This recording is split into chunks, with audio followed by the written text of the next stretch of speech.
What is going on, everybody out there in YouTube land? Sean Cahalan, Christian Brother Trucker, coming at you again with another video today. And today I got a good one for you. Might call it Night Swift, what are you doing? Something like that. I don't know yet. I'm having a bad hair day. I just woke up, folks. Come on, take it easy on me here. Had a long night last night. So I made a massive mistake. I rolled in here. I'm taking a load of potatoes from Idaho down to North Carolina. Great run, lots of miles. And I got down here and I was looking at my dispatch and I thought it said 0500. So that's what I was going off of the whole entire time I was making my way down here. I'm going to deliver at 0500, 0500, 0500. Well, I get there. And they informed me that I was late, 5 hours late. I said, what do you mean I'm 5 hours late? I said, you were supposed to be here at midnight. I'm like, midnight? My dispatch says 0500. So I go and I call after hours and I tell them what's going on, and I said, hey, you know, the receiver's turning me away. They said I was supposed to be here at midnight, but my dispatch said 0500. Dispatch informed me, no, you were supposed to be there at midnight. The dispatch read, so on the dispatch you have, you know, the time 000500. So when I read it at first glance, it looked like 0500, but it was 5 minutes after midnight. Now, honest mistake, dumb mistake. Obviously, I don't know how to read a dispatch yet, and I've been driving for 8 years, so yeah, that sucked. So they had to reschedule it for the next night at midnight. So I was there on time on that one when they rescheduled it. But here's a question. On a dispatch, when you have the zeros for the hour, the zeros for the minutes, why do you need the zeros for the seconds? We don't run off of seconds out here. All you need is the zeros for the minutes and the zeros for the hours, you know, the hours and the minutes.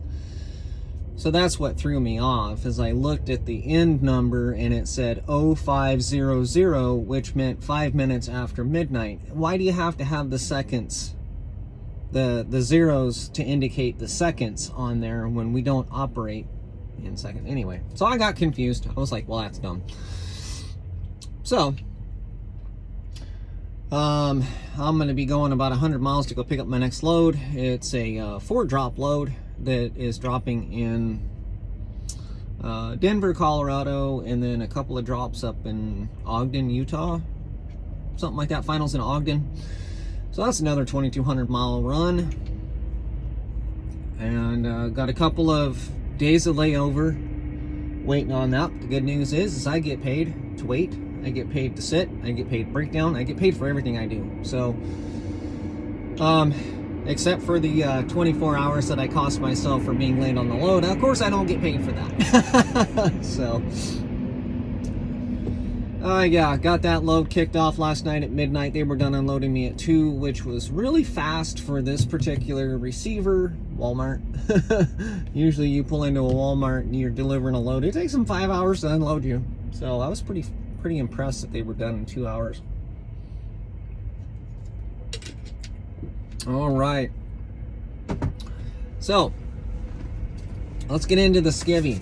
Night Swift, what are you doing?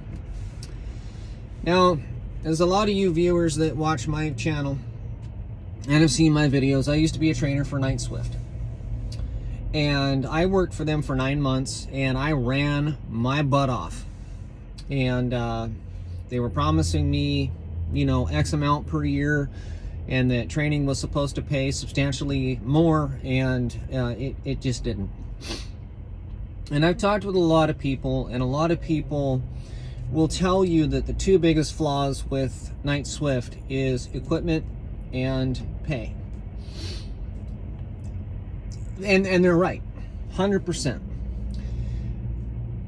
The whole time that I was working for them, their biggest, weakest link is they have too much equipment. Too many trailers. They've got trailers sitting everywhere. Every yard you go into is chock full of trailers, and all of those trailers are red tagged, out of service, or they're loaded and sitting. You go anywhere across this whole country and you're gonna find trailers for Knight and Swift. I'm not really including Swift in this equation, but you might as well, right? So Knight and Swift combined forces, and the one thing that you'll very rarely see is a Knight truck pulling a Swift trailer. Anyway, so how does this equate to low driver pay? And how does this equate to, how does it fit into the big picture? Okay, I'm not a mathematician, and I'm not super adept at business practices. But I will tell you this. When you have tens of millions of dollars tied up in assets that you're not using because they're all sitting around, you've got money that you've spent in assets that you don't use, that you could be paying more towards your drivers. Now, I happen to know personally, because I'm this way, if I'm hooked to a trailer and I don't have to deal with the trailer, I don't have to deal with swaps all the time, I don't have to deal with this all the time. I've been hooked to this trailer this is my second week. The trailer I pulled previous to that, I was hooked to that thing for 2 weeks. At this little company that I'm driving for now, we do swap trailers when we get back to Idaho. And we'll drop an empty and pick up a loaded, and then we'll head out. But when it comes to getting delivered and making our way back, we're married to that trailer. So you might be wondering, well, how does that equate to better driver pay? Well, it equates to better driver pay because they don't have a whole bunch of money tied up in assets that they're not using. So, one of the biggest weaknesses of this company, Knight Swift, is their maintenance. Every single yard is filled up with tagged out trailers, and it could be a simple marker light not working. It can be one tire that's flat. It could be one tire on that trailer that needs to be fixed. It could be a hole in the floor. It could be any number of problems, right? I literally walked around a whole entire yard in Las Vegas, with my trainee, Jesse Jocelyn, and we could not find a trailer anywhere in this whole yard. We had to actually go and look and see why the trailers were tagged out. We finally rested on picking up a trailer that had bad lights, right? Well, all I had to do was get underneath the trailer and jiggle a light, a connection, and the light started working. Had corrosion on the connection. So that trailer had been sitting there for 2 months. Probably, Jesse, you'll have to let me know if it was 2 months, but I'm pretty sure it had been sitting there for a long time because of a corroded connection. They took it out of service. So you have an asset that you got money sunk into that's not making you any money because it's tagged out sitting in a yard.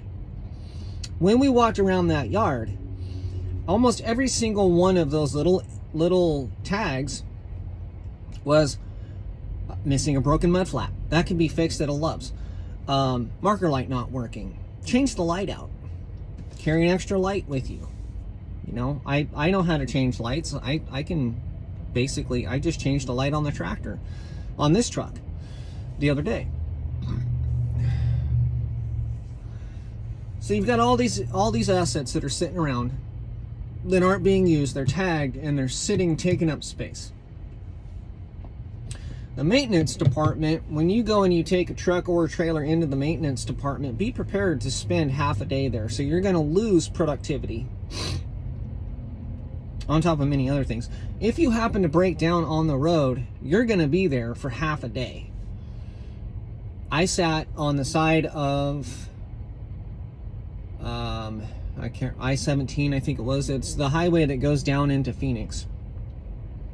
I sat on the side of the road for 8 hours because of a radiator hose. And that radiator hose, they didn't have it. and nobody else can find it. So the reason why I bring all this up is I'm still in touch with my trainee, Jesse Jocelyn, and he's getting into a brand new Kenworth. That's great, awesome, brand new truck, right? The only problem with that is the rigmarole that he's got to go through in order to go and get into that new truck. Now, buckle up, folks, because this is so ridiculous. You're probably going to sit there and go, that's messed up. Well, this is par for the course when you work for Knight, okay? They did this stuff to me. They sent me all over Timbuktu and back, all over Hell and Half Acres and back to go and swap out trucks. This is a nightmare, okay? So the truck that he took over from me was almost a brand new Volvo that's having all kinds of weird electrical problems. Brand new truck. This truck broke down on me, had a punctured radiator hose because the hose wasn't installed correctly. The oil pump gears had fallen apart inside the engine when it was sitting down in Phoenix. So they took and put a brand new engine in it. When the engine was installed, the starter cables weren't tightened up all the way. So it broke down on me when I finally got back into that truck. Well, since I left that truck, Jesse's been having all kinds of weird electrical problems with it. And he's like, I'm done dealing with this. Get me into something else, because this truck is very, very problematic. Okay. So because Knight is set up with their little, what do you call them, terminals. Every terminal has its own assigned trucks. So as an employee of the Tulsa terminal, which is where Jesse's out of, he has to only get trucks that are assigned to that terminal. So if they only have 100 trucks, then that's the pool he has to choose from, right? So they have a truck down in Phoenix. That's where the new truck is that he's getting into. So what he had to do is he had to go into Tulsa area, run regionally, so that he can wait to take international that is being placed out of service, that's being pulled out of service. And he's got to drive that truck under a load all the way to Phoenix, Arizona to go and get into his Kenworth. So he had to drive the Volvo into Tulsa, take everything off the Volvo, put it into the international that he's only going to be in for a couple of days. Then he's got to drive that truck all the way down to Phoenix, swap everything out of that truck into his brand new truck, and then roll into that brand new truck. And that's what I had to do when I got my Volvo that he's dropping off and getting out of. So, because I was driving the silver truck, I had to go all the way up to Tulsa to get into the Volvo and take the Volvo back, the red Volvo, back down to Phoenix to finish swapping everything. So everything goes to Phoenix, I guess. Okay, here's where it gets better. Buckle up, folks. So we're texting each other this morning, and he lets me know that he's got a check engine light on his dash. And he sends me a picture of it. It's the SCR fault. Now, what that is that's your, it's got to do with your DEF injection. So he's got a bad DEF injector. So right now the truck is running at 25% torque derate. So he sends me that, and he says they're wanting me to take this all the way to Phoenix from Tulsa, 1,000 miles away, with these check engine lights on. And I asked him, I said, are you bobtailing? And he goes, no, they want me to go down to this shipper, pick up a paper load, and take it all the way over to Phoenix. They said, oh, just put it in manual mode and drop it down into 11th. I think it's a 12-speed automatic transmission. So just drop it down a gear. It'll make it. Dude, this is so messed up. I can't even tell you how messed up this is. And I'll tell you why it's so messed up. When I was driving for Pasco Truck Lines, I had a truck that was doing that. It was doing the SCR D rate, 25% torque D rate. So I called up the shop and I talked to them about it. And they said, you're going to want to get out of that truck as fast as possible. They said if that code doesn't clear out, that truck is going to force shut down. That truck will not run past a certain amount of miles before it's going to force shut down. It's built into the computer that truck will only run for a certain amount of miles before it forces itself to shut down, because the EPA has made these manufacturers make it to where the truck will not run. It's not that the truck can't run, it's the truck will not run. The electronics on the truck will not allow that truck to be operated without the DEF being injected into the exhaust. Like I said, again, it's not that the truck can't run, it's that the truck will not run. The computer will not let it run with any kind of fault codes going to that exhaust system. It'll shut it down. So, I informed Jesse. I said, you know, that's really messed up that they're making you do that. I said, that is a broke down truck. I said, it needs to go to a shop. It needs to go to the nearest shop, and that nearest shop isn't 1,000 miles away, brother. So I really hope that you make it, but we'll have to see. I hope he does. I'm praying that he's able to make it all the way across 1,000 miles without that truck breaking down. Now, the thing about it is that blows my mind more than anything else is that Knight Transportation is putting a driver in this position and is telling him to operate a truck with check engine lights and faults, knowing full well that truck could possibly force a shutdown in the middle of the highway, out in the middle of nowhere. You don't know where that truck's going to throw that code, and when it throws that code, you have so many seconds to get that truck off the road before it forces a shutdown. So it starts at 25% torque D rate, then it goes to 50%, and then it gives you so much time to find a place to park it and shut it off. I'm blown away. I really am. The fact that the management team there and the shop that he's talking to and these mechanics that he's talking to are telling him to run that truck 1,000 miles loaded with a 25% D rate torque, fault, check engine lights, and you're just going to ignore that and keep right on running. I'm just blown away. Professional truck drivers don't do that. Professional companies don't do that. Professional companies would take and send it to the shop to get that fault cleared, to replace that doser injector, so that whoever takes it over to Phoenix, Arizona isn't going to be running it with active faults and codes.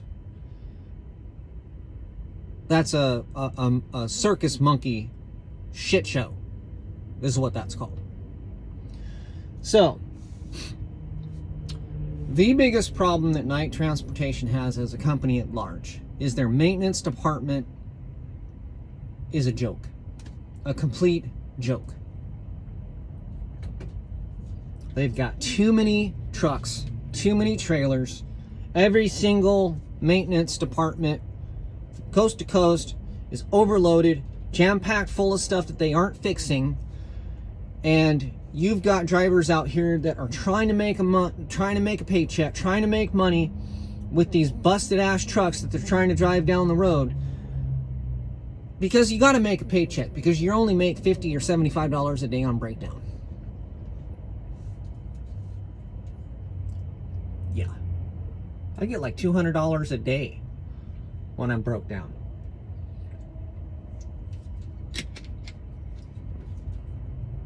Something like that. Don't quote me at that number. I'm just blown away. And I feel really bad for Jesse, and I really hope that he makes it all the way down there. I really do. I'll be in contact with him today, so I'll let you guys know how that pans out. But yeah, I mean, there's one of the reasons why I left, not the reason why I left, but it it's all these things that culminate into low driver pay. And you go, well, how is that affected by low driver pay? Or how does that affect driver pay? Well, like I said, when you've got all your money tied up into assets that you're not using, you're dumping money into stuff that you could be funneling that money into driver pay and buying nicer trucks that are more reliable. You have more reliable truck drivers because you're paying them better, and you're going to be able to run freight more consistently. It's called truck utilization. You get a better utilization rate out of properly maintained equipment driven by properly paid truck drivers that are going to be dedicated to you because you're paying them well and you're treating them right. Knight, pay attention. This is what you need to do, okay? Sell half your trailers and half of your trucks. Clean house. Clean house. Pay your drivers better and hold on to the quality drivers that are going to make you money. And treat them right. Period. You know? I'm sitting here looking at a Swift truck right next to me over here, pulling a central refrigerated trailer. And wouldn't you know it, he's underneath his trailer trying to fix something. Of course, when he backed up into his parking spot, he rolled over the curb. Had his tire sitting up on the curb like that. Kind of took a glance at the trailer, and the reefer warning indicator light on the front's busted off.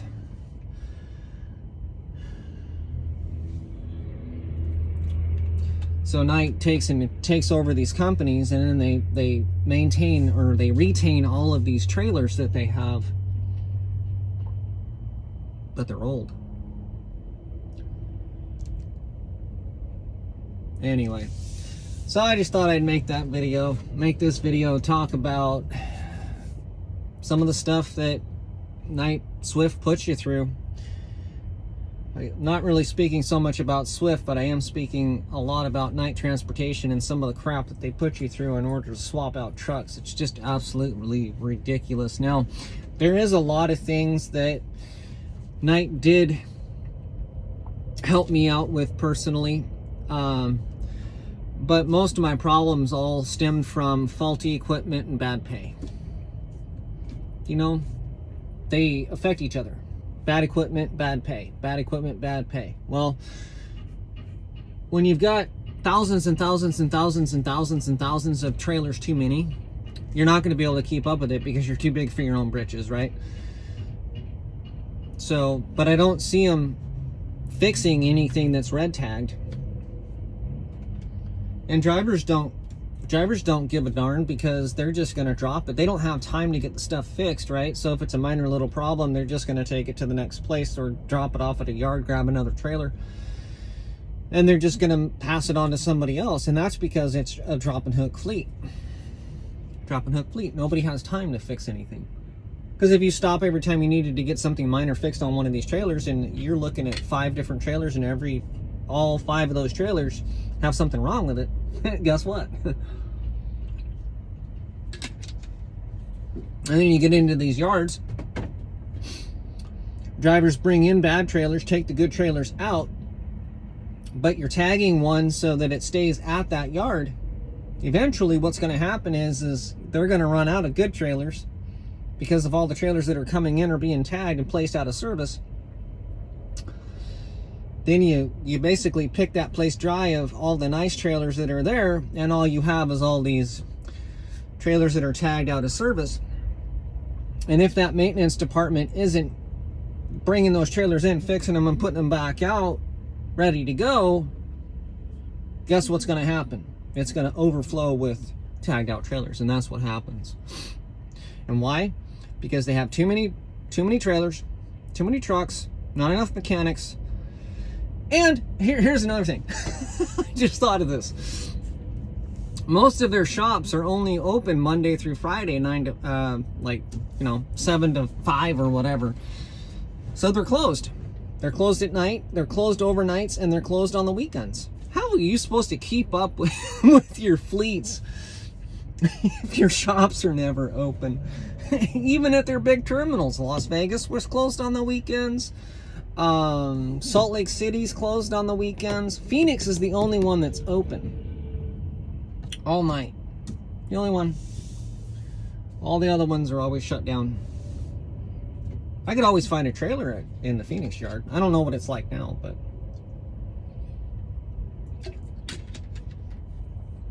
Alright, I think I've rambled on long enough about how bad night transportation is.